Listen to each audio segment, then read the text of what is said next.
La asambleísta Viviana Bonilla.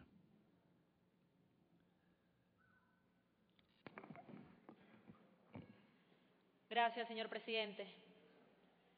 Compañeros asambleístas, debo confesar que al principio de este proyecto de carácter económico urgente, mi mayor preocupación era la gran cantidad de demandas de cambio solicitadas por diversos sectores, por la Federación de Cooperativas de Ahorro y Crédito, por la Confederación de Cooperativas y sobre todo las demandas de los comerciantes minoristas para que sean incluidos en esta ley, puesto que clamaban ser incorporados, ya que, como ustedes saben, la ley de comerciantes minoristas fue vetada por el Ejecutivo. Tal ha sido la apertura de la mesa, compañeros, que han existido reuniones en todos los niveles, con todas las organizaciones sociales, campesinas, de comerciantes, cooperativismo, minoristas y el sector asociativo, que les puedo decir que no solamente hemos presentado aquí una buena ley reguladora, sino también inclusiva. Una ley inclusiva que va a consolidar y va a hacer posible que se puedan implementar los derechos consagrados para los más pobres en la Constitución de Montecristi. Es importante recalcar, que ustedes recuerden, que esta ley fue aprobada por unanimidad en la mesa con el voto de los 11 asambleístas. Es decir, que es una ley que presentan todas las bancadas legislativas, o la mayoría, al país. En cuanto a las demandas de los comerciantes minoristas, debo destacar algo que es muy importante. En el artículo 74, en la definición de comerciantes minoristas, se incluyó a toda persona que desarrolle un pequeño negocio. También estamos incluyendo a los comerciantes ambulantes, que tanto clamaron ser incluidos en esta ley. Además, colocamos una norma que prohíbe cualquier tipo de incautación por parte, obviamente, de las autoridades del gobierno central y seccionales. Hace un momento, mi compañero Jerónimo Yantalema planteaba y decía que no se le han dado garantías a las organizaciones indígenas. Yo quiero decirle que muchas de las peticiones de ustedes han sido acogidas y quiero decir una de las más importantes, que es importante que los compañeros asambleístas la sepan.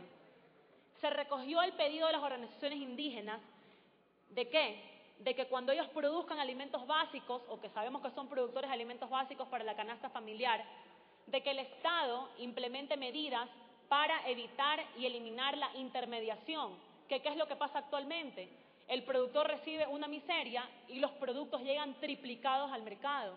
Por esto se agregó una norma que me permito leerla y establece: el Estado propenderá a impulsar acciones que propicien el intercambio comercial justo y complementario de bienes y servicios de forma directa entre productores y consumidores, lo cual ya constaba en la ley de comerciante minorista.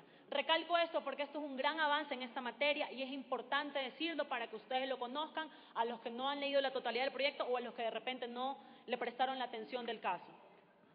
Lo más importante, se estableció como medida de fomento de las personas que integran la economía popular y solidaria la garantía de poder acceder a la seguridad social a través de los diferentes regímenes que presenta esta ley.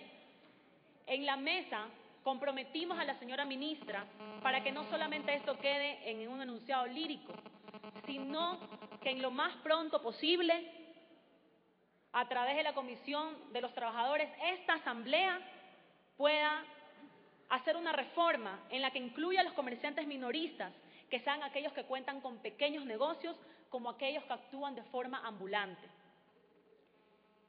Por otro lado, en el año 2005, cuando gracias a la gestión decidida del entonces economista Rafael Correa, cuando era ministro de Economía, parte de los fondos del FEIREP, y es importante decirlo, fueron destinados por primera vez en el Ecuador a la entrega de microcréditos.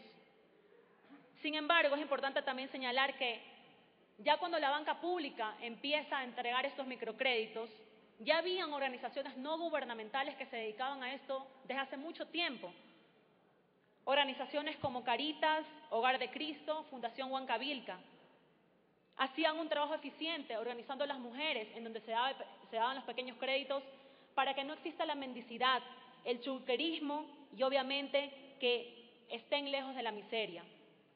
Estas organizaciones gubernamentales, compañeros, creo yo que juegan un papel muy importante en el desarrollo de las comunidades más pobres. Así que, por esta razón, yo creo que solamente dedicarles un artículo al final de la ley como simple entidades de apoyo no me parece justo. Creo que debería considerárselas como lo que realmente son, instituciones que forman parte del sector financiero y de la economía popular. Así que al presidente, por favor, que pueda acoger esta observación. Por otro lado, creo que podemos aún mejorar mucho más la ley y me voy a permitir hacer observaciones puntuales. En el artículo 57 es necesario incluir un literal que diga por sentencia judicial ejecutoriada, en lo que habla de la disolución de las cooperativas, ya que obviamente sabemos que podrían haber posibles casos en donde después del respectivo juicio se diga que obviamente la correspondiente sentencia se requiera la disolución de la organización. Hay una lámina antes que esa. Ahí, ya.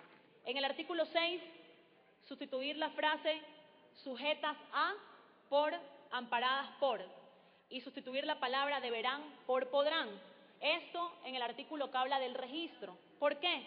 Aquí estamos respetando la libertad de la asociación de las personas, que sabemos que no es obligación de las organizaciones que se registren. Dicho registro tiene que ser voluntario y de él se deriva el derecho de acceder a los distintos beneficios que esta ley prevé. La siguiente, por favor. En el artículo 10, esto es muy importante, en el que habla del capital de riesgo y organizaciones mixtas.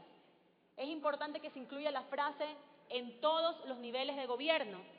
Cuando se habla del capital de riesgo, el Estado en todos los niveles de gobierno participará en la conformación de capitales de riesgo o de organizaciones mixtas. ¿Para qué? Aquí se deja explícita la posibilidad de que los gobiernos autónomos descentralizados puedan conformar organizaciones mixtas en el cumplimiento de sus competencias concurrentes, en el fomento de la producción y obviamente en particular en esta economía, la Ley de Economía Popular y Solidaria. La siguiente. En el artículo 77, en cuando habla de los artesanos, es importante que se sustituya el artículo, las dos primeras frases y se diga, se defina lo que es un artesano. Propongo la siguiente redacción. Es artesano la persona natural que se dedica a la producción de bienes y servicios o a oficios en los que se dedican a aplicar técnicas y destrezas manuales. La definición de artesano implica que se aplican técnicas y destrezas manuales y estos criterios se deben incluir en el artículo. Por último, en el artículo 79, que establece como requisito de la constitución de las cooperativas de ahorro y crédito un estudio de factibilidad, creo que es muy importante que obviamente se deba requerir en función de los distintos niveles que se prevén para este tipo de cooperativas, ya que para las pequeñas comunidades este estudio de factibilidad debe ser hecho en forma conjunta con el Instituto Nacional de Economía Popular y Solidaria, que se crea en el capítulo 4 de esta ley.